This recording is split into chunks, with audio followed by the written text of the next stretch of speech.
कौमी असम्बली का इजलास ताखीर का शिकार। नवाज शरीफ, शहबाज शरीफ, बिलावल भुट्टो पहुंच गए। उमर अयूब, बैरिस्टर गौहर, शेर अफजल मरवत भी मौजूद। सरदार या सादिक, सेनेटर इसहाक डार, हमजा शहबाज, मियां अजहर और दीगर रहनुमा भी पार्लियामेंट हाउस पहुंच गए। इजलास में 9 मुंतखब अरकान हल्फ उठाएंगे। स्पीकर कौमी असम्बली राजा परवेज अशरफ हल्फ लेंगे। नवाज शरीफ, शहबाज शरीफ, आसिफ जरदारी, अलीम खान और राजा परवेज अशरफ को हुकूमती बेंचेस की फ्रंट लाइन पर नशिस्तें अलॉट। कौमी असम्बली में स्पीकर और डेप्यूटी स्पीकर कौमी असम्बली का इलेक्शन कल होगा। दोनों ओहदों के लिए उम्मीदवार अपने कागजात नामजदगी दिन 12 बजे से पहले जमा करवा सकेंगे। वजीर आजम के इंतखाब के लिए कागजात नामजदगी 3 मार्च को जमा होंगे। 4 मार्च को वजीर आजम का इंतखाब किया जाएगा।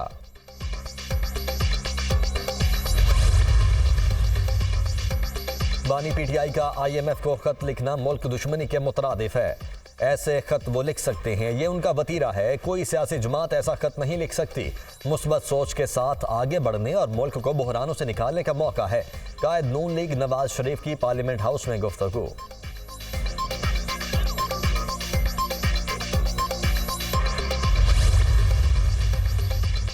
बानी पीटीआई ने IMF को खत लिखा। ये चाहते हैं मुल्क मुकम्मल तबाही का शिकार हो। ये साइफर के बाद एक और मुल्क दुश्मन इकदाम है। इनके इस अमल के बाद किसी को शक नहीं रहना चाहिए। बानी पीटीआई का इकदाम इंतहाई काबिल मजम्मत है। नामजद वजीर आजम शहबाज शरीफ की गुफ्तगू।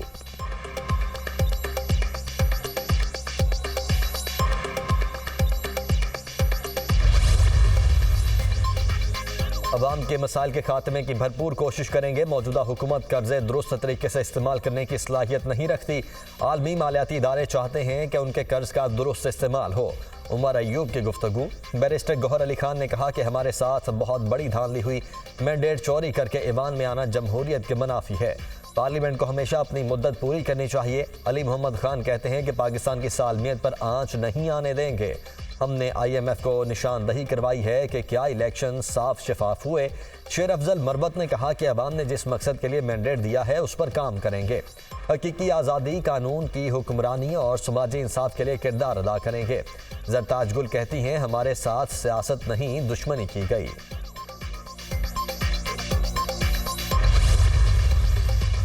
आज जमहूरियत जीत गई। जमहूरियत की राह में रोड़े अटकाने वालों को शिकस्त हुई। 9 मई की तरह मईशत को भी आग लगाने की कोशिश की जा रही है। 9 मई की तरह ये कोशिश भी नाकाम होगी। हमजा शहबाज की गुफ्तगू। अय्याज सादिक कहते हैं कि सबको इकट्ठे बैठकर तलखियां दूर करने की ज़रूरत है। हुकूमत और अपोजिशन एक गाड़ी के 2 पहिए हैं। लीगी रहनुमा अता तारड़ ने कहा काश मुखालिफिन ने IMF को खत में लिखते कि मैं कैदी हूँ और करप्शन केसेस में अंदर हूँ। सदर इस्तेहकाम पाकिस्तान पार्टी अब्दुल अलीम खान ने कहा कि PTI वालों को चाहिए अवाम की मुश्किलात को कम करने के लिए अपना काम करें।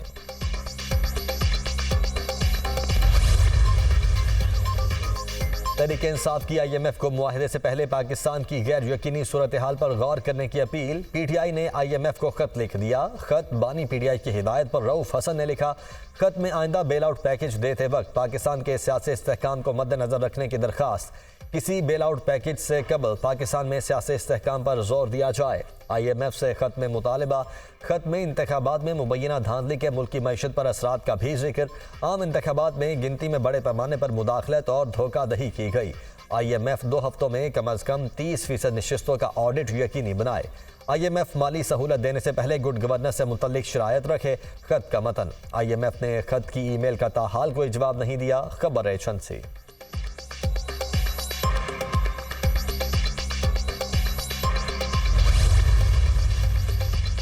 PTI ने IMF को खत लिखकर इंतहाई गैर जिम्मेदारी का मुजाहिरा किया। तहरीक इंसाफ को इसकी सियासी कीमत अदा करना पड़ेगी। इंतखाबी मामलात का फोरम IMF नहीं, PTI का मौक़िफ़ है। बैरूनी ताकतों के सामने नहीं झुकते, लेकिन ये फिर उनसे मदद मांग रहे हैं। इस वक्त आलमी मालियाती इदारे के साथ मुस्बत बातचीत जारी है। उम्मीद है $6 अरब का मुआहदा हो जाएगा। आने वाली हुकूमत के लिए ये मुआहदा बहुत अहम होगा। निगरान वज़ीर आज़म अनवारुल हक काकड़ का निजी TV को इंटरव्यू।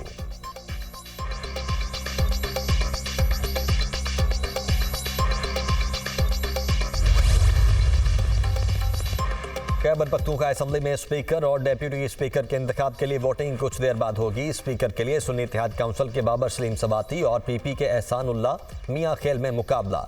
डेप्यूटी स्पीकर के लिए सुन्नी इत्तेहाद काउंसिल की सुरैया बीबी और पीटीआई के अरबा वसीम हयात मद्दे मुकाबिल। बलोचिस्तान असम्बली में भी स्पीकर और डेप्यूटी स्पीकर का इंतखाब आज 3 बजे होगा। नून लीग ने बलोचिस्तान असम्बली में स्पीकर के लिए अब्दुल खालिक अचकजई को नामजद कर दिया।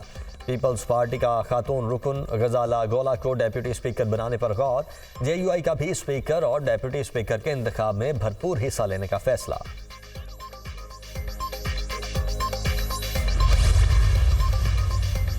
और गवादर से बारिश के पानी की निकासी ना हो सकी। गवादर और तहसील जिवानी बुरी तरह मुतासिर, कारोबारी मराकज बंद। पाक फौज का गवादर में रेस्क्यू और रिलीफ ऑपरेशन, दही इलाकों में लोगों को महफूज मकाम पर पहुंचाया। गवादर जिवानी में मेडिकल कैंप भी कायम, मुतासरीन में खाना और खुश्क राशन तकसीम। बलोचिस्तान के मुख्तलिफ अजला में बारिशों के नए सिलसिले का आगाज। कोयटा, गवादर, केच, बोलान और दीगर इलाकों में बादल बरसने का सिलसिला 2 रोज तक जारी रहने की पेशगोई। कराची में कल बारिश का इम्कान। आर्मी चीफ से ASP सैयदा शहर बानो नकवी की मुलाकात। जनरल आसिम मुनीर ने पेशा वराना महारत का मुजाहरा पेश करने पर तारीफ की।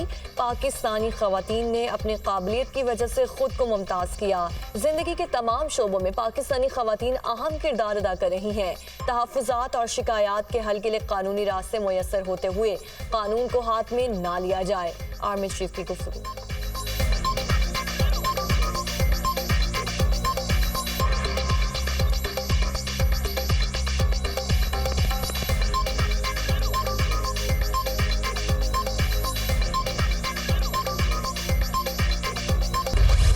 गवादर में तूफानी बारिशों से अब तक सूरत हाल निकासी ना होने से शहर के बेशतर इलाकों में बारिशी पानी खड़ा हो गया। निज़ाम जिंदगी बुरी तरह मुतासिर, बिजली की फराहमी मुअत्तल, लोग घरों में महसूर होकर रह गए। गवादर में 185 मिलीमीटर बारिश रिकॉर्ड की गई। गवादर को आफत ज़दा करार नहीं दिया, नुकसानात का जायजा ले रहे हैं। निकासी आब के लिए पाक आर्मी, नेवी और दीगर समाजी इदारे ताउन कर रहे हैं। डिप्टी कमिश्नर गवादर औरंगजेब बादीनी की मीडिया टॉक। अमरीकी सुप्रीम कोर्ट ने डोनाल्ड ट्रंप के खिलाफ मुकदमे के ट्रायल को रोक दिया। अदालत ने करार दिया है कि केस हल होने में महीनों लग सकते हैं। अदालत केस की मजीद समाअत 22 अप्रैल को करेगी। इस दौरान किसी किस्म की कोई ट्रायल नहीं होगा। अमरीकी सुप्रीम कोर्ट का हुक्म।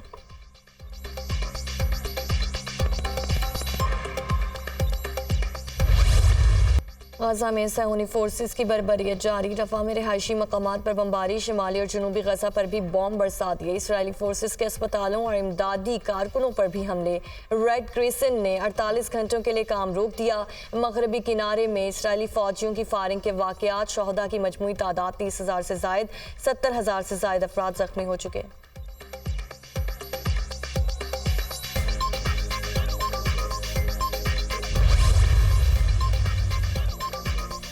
हमास के सीनियर रहनुमा इस्माइल हानिया ने खबरदार किया है कि इसराइल की हर जारियत का मुंह तोड़ जवाब दिया जाएगा। बातचीत में नरमी के साथ जंग के लिए भी पूरी तरह तैयार हैं। मुस्लिम दुनिया और पड़ोसी ममालिक की जिम्मेदारी है कि वो शिमाली गजा में कहत की इसराइली साजिश को रोकें। मस्जिद अक्सा का मुहासरा गजा के मुहासरे की तरह नाकाबिल कबूल है। इस्माइल हानिया का बयान।